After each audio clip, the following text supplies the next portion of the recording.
paparan sebelumnya. Untuk mempersingkat waktu, saya akan menyampaikan pembahasan materi berjudul Perlindungan dan Kepastian Hukum Anak Kawin Campur. Silahkan, mohon agar slide-nya dibagikan. Untuk slide pertama, di-share. Hubungan antar individu telah melintasi batas negara. Di era globalisasi ini makin tampak pudarnya batas negara. Slide berikutnya, Pak, sehingga menciptakan keterbukaan dan kebebasan dalam berbagai aspek kehidupan. Di slide berikutnya, minta tolong. Globalisasi kemudian mendorong tingkat mobilisasi yang tinggi dan di tingkat regional, nasional maupun internasional. Ya, di slide yang pendahuluan, Pak. Yang pendahuluan, di atas. Hal ini tentu membuat banyaknya pertemuan antar manusia yang berbeda kewarganegaraan dan ini merupakan salah satu faktor yang mendukung terjadinya perkawinan campuran. Perkawinan campuran atau saya singkat menjadi KAPUR, di sini di dalam Undang-Undang Perkawinan pasal 57 dikatakan bahwa perkawinan antara dua orang, di Indonesia dua orang itu adalah satunya laki-laki dan satunya perempuan, yang tunduk pada hukum yang berlainan karena adanya perbedaan kewarganegaraan dan salah satu pihak berkewarganegaraan Indonesia. Ya. Dari perkawinan campur ini sendiri kemudian menimbulkan permasalahan. Saya tuangkan setidaknya ada beberapa permasalahan yang katakanlah yang dipikul selama ini oleh kawan-kawan perkawinan campuran. Yang pertama adalah dari perkawinannya itu sendiri. Masalah yang ada misalnya terkait dengan properti, terkait dengan perjanjian kawin. Karena ada sebagian misalnya kawan-kawan kawin campur yang tidak tahu bahwa perjanjian kawin itu harus dibuat sebelum perkawinan misalnya. Tapi setelah dengan adanya putusan Mahkamah Konstitusi, maka perjanjian kawin sekarang masalah itu sudah sedikit demi sedikit berkurang. Kemudian ada juga masalah perceraian, masalah hak asuh atas anak, masalah hak waris anak. Permasalahan kategori yang kedua terkait dengan administrasi kependudukan. Misalnya masalah seperti kartu keluarga, KTP, pindah alamat, domisili, anak lahir di luar negeri, apalagi ketika anak tersebut lahir di negara ius soli, misalnya tadi sudah Pak di Tata Negara sampaikan, dan seterusnya. Nah, yang berikutnya yang di pojok kanan terkait dengan terkait dengan ketenagakerjaan. Misalnya pengaturan tentang izin kerja, terkait dengan termasuk izin kerja untuk anak maupun untuk pasangan ya. Dan ini yang akan kita bahas di sini adalah tentang kewarganegaraan, yaitu kewarganegaraan anak di mana masalah kewarganegaraan ganda anak ini juga cukup pelik, cukup memilukan untuk beberapa kasus ya. Memilih kewarganegaraan kah, kehilangan kewarganegaraan lah dan seterusnya. Adapun dasar hukum dari kewarganegaraan ganda anak perkawinan campuran ini bisa dilihat di sebelah pojok kiri bawah. Saya tidak akan ulas satu persatu. Saya akan masuk ke slide berikutnya. Untuk ke slide kedua berikutnya tentang definisi.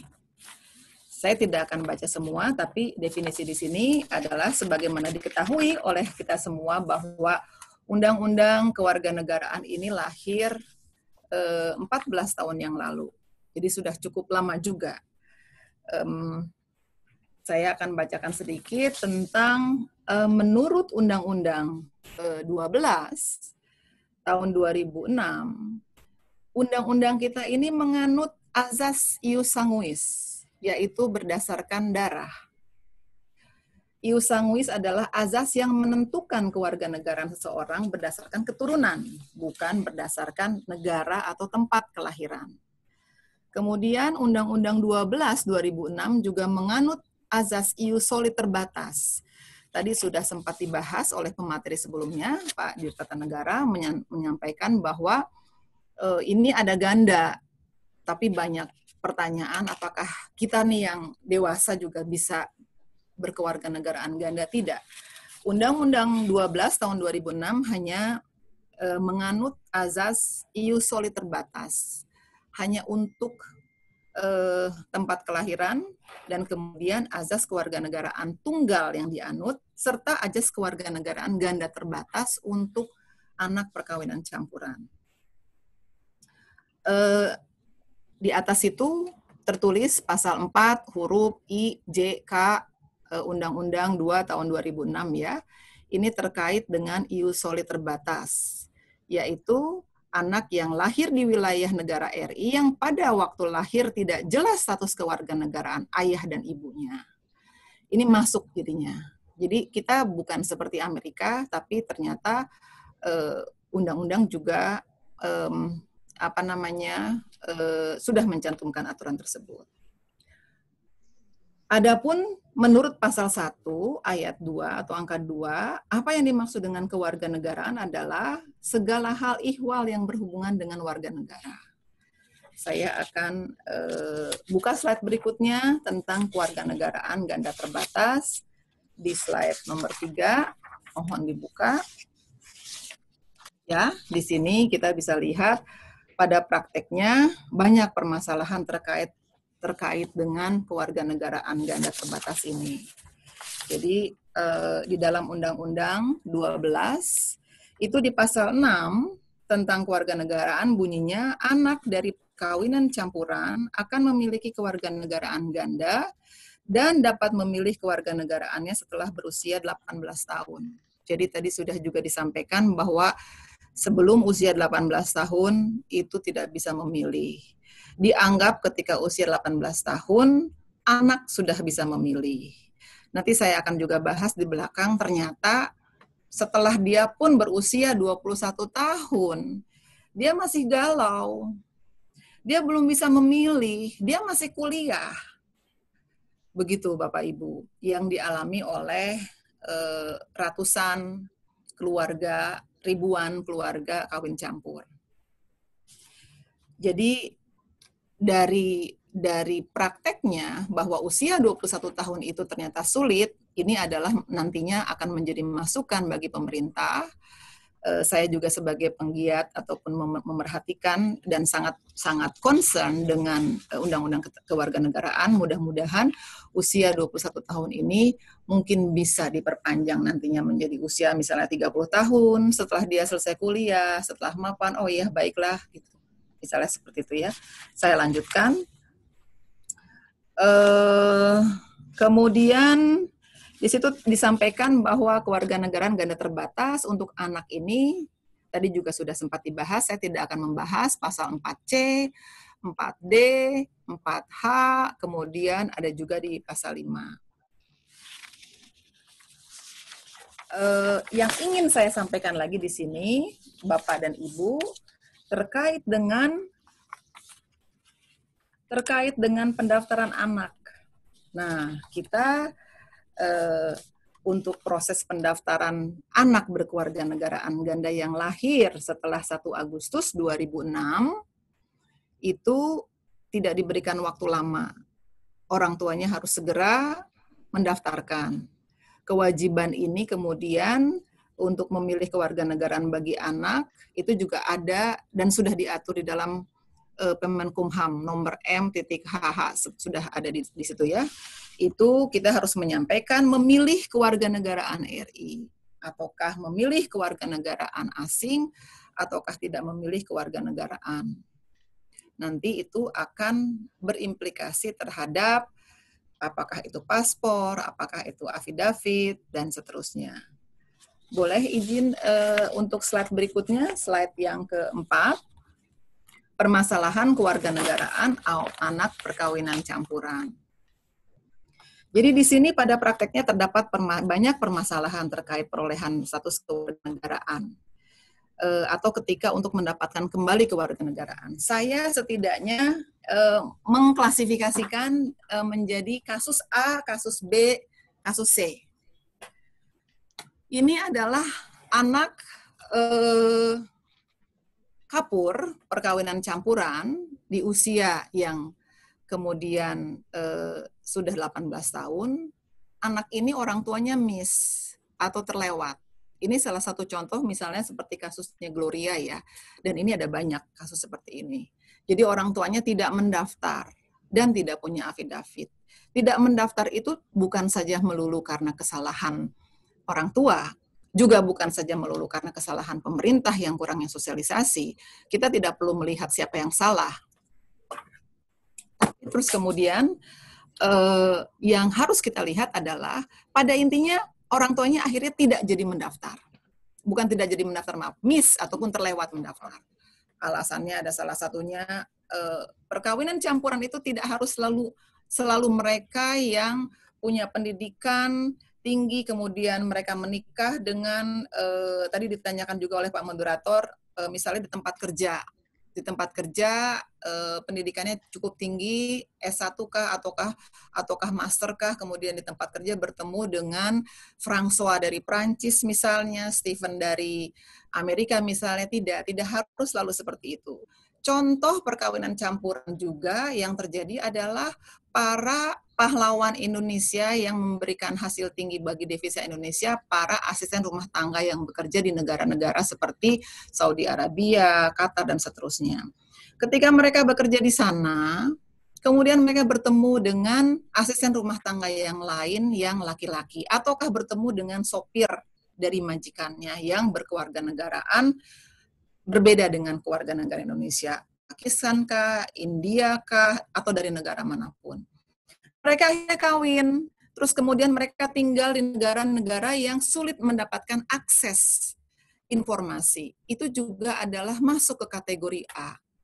Jadi tidak mudah memang bagi pemerintah, tidak mudah juga bagi para pelaku kawin campur, yang utama adalah faktanya kasus A ini sangat banyak.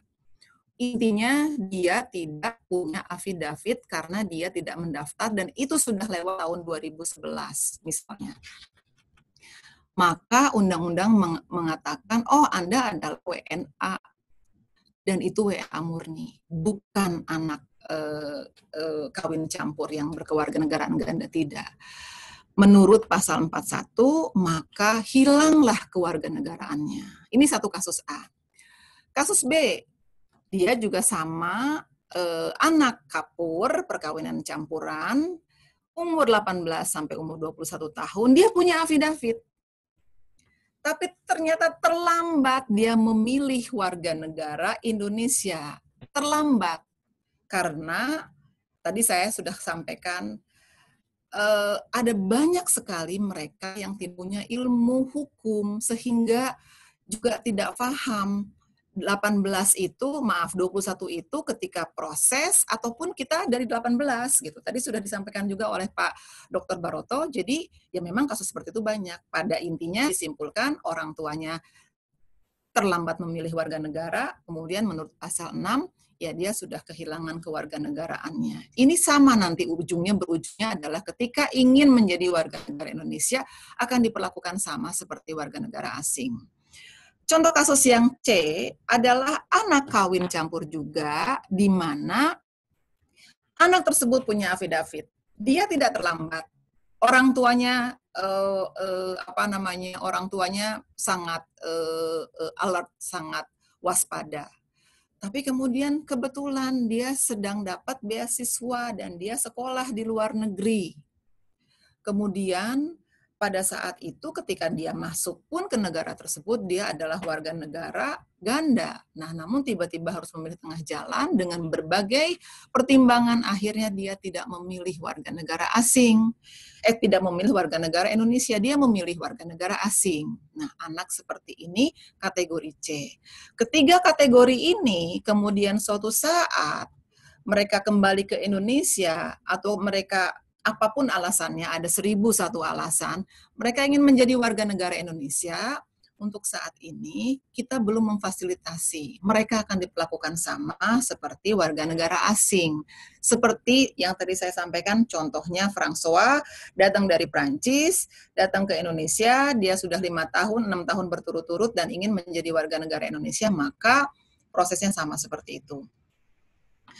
Ada lagi kasus yang terakhir, kasus D, di mana anak ini adalah anak kawin campur yang belum berusia 18 tahun. Dia masih berusia di bawah 18 tahun. Namun, dia adalah talenta, dia memiliki talent, baik itu secara formal maupun informal.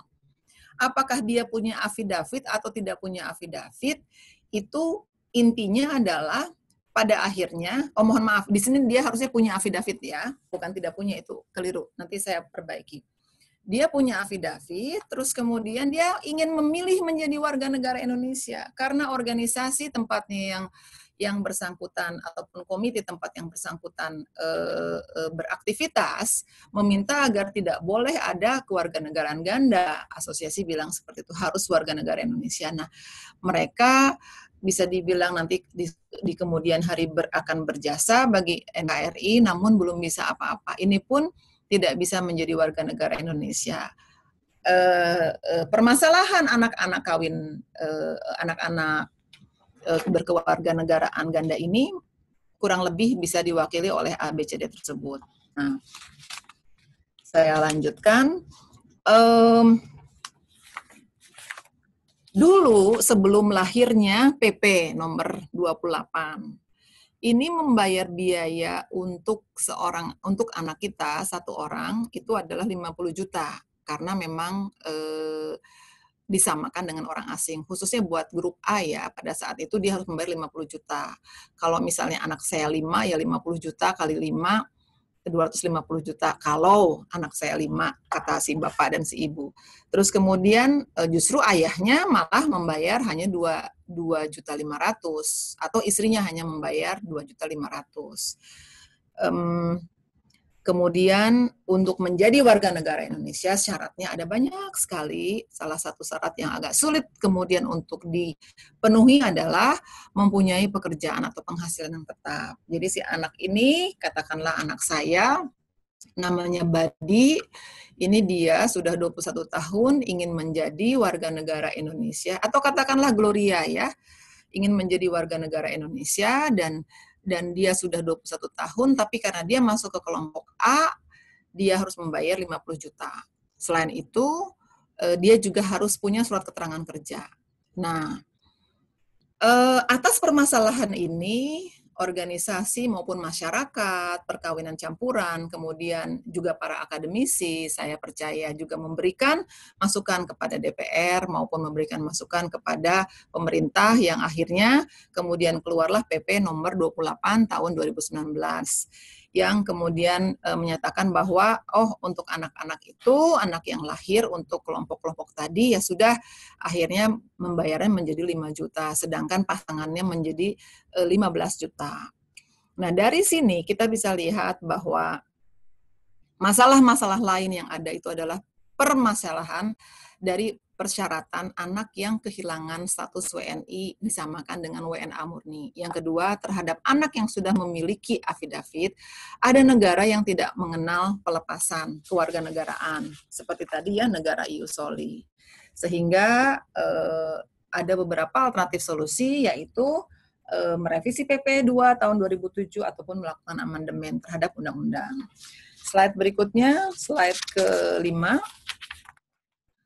Boleh dibuka slide kelima, terima kasih. Ini adalah, slide kelima ini adalah masalah kewarganegaraan anak perkawinan campuran. Ini adalah beberapa permasalahan juga dari anak perkawinan campuran yang saya temukan ketika saya menganalisa Undang-Undang Nomor 12 tahun 2006. Tapi ini analisanya sudah cukup lama ya, di tahun 2018. Perihal ini pernah saya sampaikan sebelumnya dalam rapat dengan DPR RI yang saat itu masalah kewarganegaraan sangat hangat jadi topik pembicaraan. Saat itu kan ada Pak Archandra Taher, ada kasus Gloria gitu ya, ada macam-macam. Nah, ini hanya urun rebuk saja menurut pendapat ataupun opini saya. Sementara ini pembatasan pada beberapa pasal peralihan misalnya dapat dilihat di situ ada pada pasal 41. Undang-Undang 12 yang bunyinya anak yang lahir sebagaimana dimaksud dalam pasal 4 huruf C, D, H, L dan anak yang diakui atau diangkat secara sah sebagaimana dimaksud dalam pasal 5 sebelum undang-undang ini diundangkan dan belum berusia 18 tahun atau belum kawin memperoleh kewarganegaraan RI berdasarkan undang-undang ini dengan mendaftarkan paling lambat 4 tahun setelah undang-undang ini diundangkan. Tadi sudah dibahas, sudah disampaikan sebagian oleh Dir Tata Negara. Kemudian yang ingin saya sampaikan di sini ketika saya lihat dan ketika saya analisa, loh ini kan sudah ada di pasal 6 undang-undang yang sama. Oleh karenanya, apa yang ada di pasal 6? Tadi sudah dibahas ya di depan ya. Oleh karenanya agar tidak redundan, tidak ada pengulangan, dan tidak bertentangan dengan azas-azas yang ada, maka saya berpendapat bahwa sebaiknya pasal ini memang dihapuskan. Karena sudah ada pengaturannya di pasal 6 dan itu sudah cukup. Yang B itu terkait dengan pelanggaran adanya azas non-diskriminasi ya, agar tidak diskriminatif. Yang C pelanggaran atas azas perlindungan hukum maksimal. Dan juga yang D pelanggaran pasal 28D ayat 4 Undang-Undang Dasar 45. Tadi Prof. Jimli juga sudah sempat sampaikan. Jadi saya berpendapat bahwa pasal 41 ini bertentangan dengan banyak undang-undang, bahkan dengan undang-undang dasar. Nah, adapun untuk pasal 42 di sini sempat saya sampaikan, meskipun ini tidak terlalu terkait dengan dengan anak, jadi tidak perlu saya bahas secara mendetail. Namun intinya adalah mereka WNI yang sebelum undang-undang ini dikeluarkan, mereka ada di luar negeri dan mereka tidak bisa dan mereka belum mendaftarkan atau belum melakukan pendaftaran, itu harus segera mendaftar dan diberikan waktu 3 tahun ya. Namun terus kemudian intinya di pasal 42 itu perlindungan itu sudah perlindungan pasal 18 Undang-Undang 62 tahun 58 itu sudah tidak berlaku lagi. Intinya ketika pun dia kehilangan kewarganegaraan, kalau ternyata dia tidak memiliki kewarganegaraan, ya pemerintah Indonesia tidak akan menghilangkan dia dengan serta-merta, ya sudah Anda bukan WNI lagi. Tidak. Kalau dia sampai diketahui dia tidak punya kewarganegaraan yang lain. Boleh dibuka untuk slide berikutnya. Saya rasa ini slide terakhir. Saya memang sengaja tidak ingin berlama-lama, mungkin nanti para peserta ingin bertanya kepada para pemateri dari Direktur Tata Negara dan dari Kemenlu ya. Ini adalah usulan perbaikan aturan bagi anak perkawinan campur. Ini yang tadi ulasan yang sudah saya sampaikan, salah satunya ini adalah dalam rangka memberikan perlindungan dan kepastian hukum, azas biaya murah, efisiensi, kemudahan, non-diskriminatif, dan keadilan, ya, ada beberapa usulan. Tadi juga sudah diminta oleh Pak Direktur, salah satu tujuan dari webinar ini adalah mendapatkan masukan dari pemerintah. Yang saya lihat di sini sangat kaya dengan masukan nih para pesertanya ya, memberikan pertanyaan yang begitu banyak. Nah, untuk jangka pendek, saya ingin mengusulkan kepada yang terhormat Direktur Tata Negara, Kemenkumham RI, itu dalam waktu yang tidak terlalu lama, kiranya bisa merevisi PP. Karena sebetulnya ada rancangan PP itu saya juga turut diundang pada saat konsinyering tahun 2018 lalu, dan kemudian juga sudah pernah ada RPP yang lama. Terus kemudian ada lagi wacana untuk segera mengeluarkan PP. Saya sangat senang sekali apabila kiranya PP yang baru bisa kemudian memperbaiki dan mempermudah bagi anak kawin campur untuk mendapatkan kewarganegaraan RI. Nah, adapun usulan yang jangka panjang itu adalah revisi amandemen Undang-Undang 12 tahun 2006. Ini masukan sebagai masukan karena di PP sebelumnya belum ada definisi anak kawin campur. Yang kedua adalah kewarganegaraan atau untuk memperoleh kembali kewarganegaraan bagi anak kawin campur itu setidaknya mudah-mudahan tidak ada pembatasan dan bisa disamakan dengan WNI pada umumnya. Ini maksudnya apa, Pak Dir? Ini maksudnya begini, kan kasus yang A, B, C tadi, keseluruhan anak-anak kawin campur tadi, anak tadi itu sudah menjadi warga negara asing. Katakanlah saya adalah anak yang punya afidavit, terus kemudian 21 tahun, saya masih kuliah, kemudian saya masih memiliki warga negara asing saya. Kembali ke Indonesia, terus kemudian saya menikah, kemudian saya ingin menjadi warga negara Indonesia setelah kembali ke Indonesia. Setelah menjadi warga negara asing cuma 5 tahun misalnya, kembali menjadi warga negara Indonesia, kiranya saya bisa disamakan dengan ex-WNI lainnya. Tapi jangan dianggap sebagai WNA murni yang katanya dikenakan 50 juta, yang katanya persyaratannya A sampai Z begitu, Pak Dir. Kemudian yang lainnya adalah proses dan persyaratan kiranya ada pengecualian. Karena Kementerian Tenaga Kerja pun mereka mengeluarkan pengecualian bagi pasangan dari pelaku kawin campur. Ya, jadi kiranya mungkin ada bisa prosesnya, apalagi ini kan kita bicara anak kawin campur. Bukan pasangan, tapi anak. Kita hanya lebih mendahulukan namanya orang tua, apa sih yang tidak diminta ya kepada pemerintah untuk anak ya Pak Dir. Jadi mohon difahami. Saya juga mendapatkan banyak teks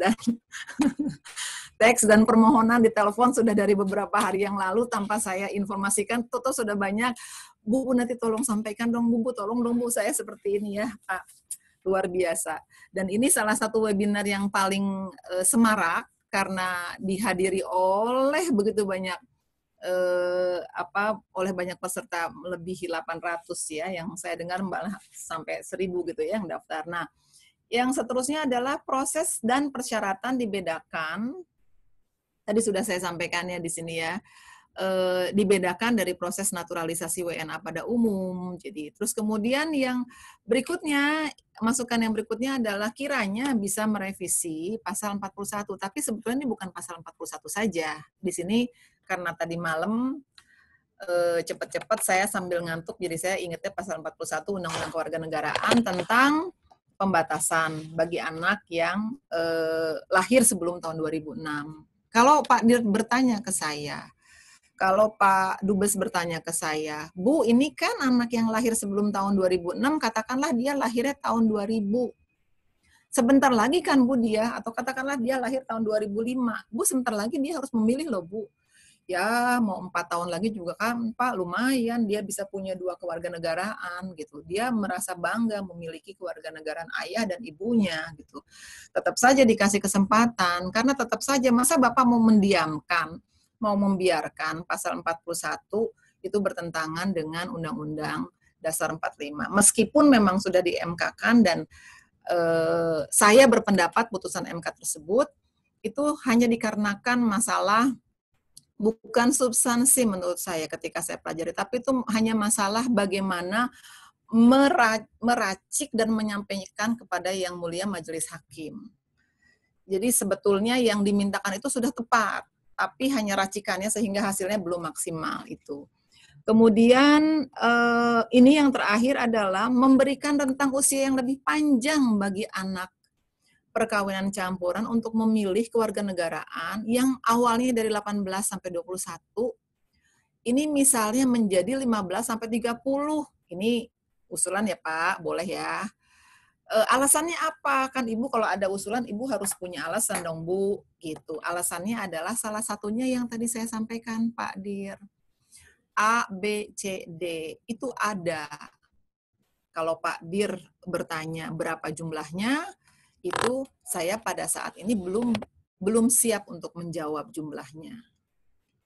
Justru mungkin saya akan bertanya ke Bu Delma harusnya Ibu dong punya datanya loh, bukan saya. Saya kan siapa? Saya cuman akademisi gitu. Ibu kan yang pejabat negara.